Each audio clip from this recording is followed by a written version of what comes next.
சிவாய நம. அடியார்களுக்கு வணக்கம். நம்ம சென்னையில் மாங்காடு என்றால் நினைவு வருவது மாங்காடு காமாட்சி அம்மன் கோயில். ஆனால் காமாட்சி அம்மன் கோயிலுக்கு பேக் சைடில் வெள்ளீஸ்வரர்னு ஒரு சிவாலயம் இருக்குது. அவர் வெள்ளீஸ்வரர் சுக்கர பரிகார ஸ்தலம்னு சொல்லுவாங்க. நவகிரக பரிகார ஸ்தலங்களில் அதுவும் ஒன்று. சில பேர் மாங்காடு காமாட்சி அம்மன் கோயிலுக்கு வந்துட்டு இங்கே பின்னாடி பின்பக்கம் கோயில் இருக்குது, சில பேருக்கு தெரியறதில்ல.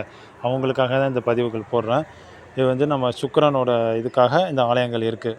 ஆனால் அங்கே இருக்கிற சிவலிங்கம் ரொம்ப கம்பீரமாக மிகப்பெரிய சதுர உடையில் 7 அடி 6 அடி கிட்டக்க இருப்பார். அவ்வளோ பெரிய பிரம்மாண்டமான சிவலிங்கம் அங்கே இருக்குது. அதுவும் இல்லாமல் இன்னொரு விஷயம், நம்ம அடியார்கள் நம்ம எல்லா கோவில்லையும் நம்ம பார்ப்போம் சண்டிகேஸ்வரர் இருப்பார். ஆனால் இங்கே சண்டிகேஸ்வரர் சற்று வித்தியாசமாக எல்லாருலேயும் என்ன பண்ணுவார், தியான நிலையில் இருக்கிற மாதிரி இருப்பார் சண்டிகேஸ்வரர். ஆனால் இங்கே கையில் கதையோட சற்று வித்தியாசமான தோற்றத்தில் சண்டிகேஸ்வரர் இருக்கிறது இந்த கோயிலுக்கு மேலும் சிறப்பு. இந்த கோயிலில் பரிகார தெய்வங்களான முருகர், விநாயகர் எல்லாமே இருக்குது. இங்கே அம்பாள் காமாட்சி அம்மன் மாங்காட்டில் நின்று தவம் பண்ணும்போது இங்கே சிவலிங்கத்தை வழிபாடு பண்ணிட்டு தான் தவம் பண்ணதாக ஐதீகம். அதான் இந்த கோயிலோட வரலாறு. அதனால் காமாட்சி அம்மன் கோயிலுக்கு வர அனைத்து பக்தர்களும் இங்கே இருக்கிற வெள்ளீஸ்வரரை தரிசனம் பண்ணி எல்லா வளங்களும் பெற்று நிறைவோடு வாழ வேண்டுகிறேன். சிவாய நம.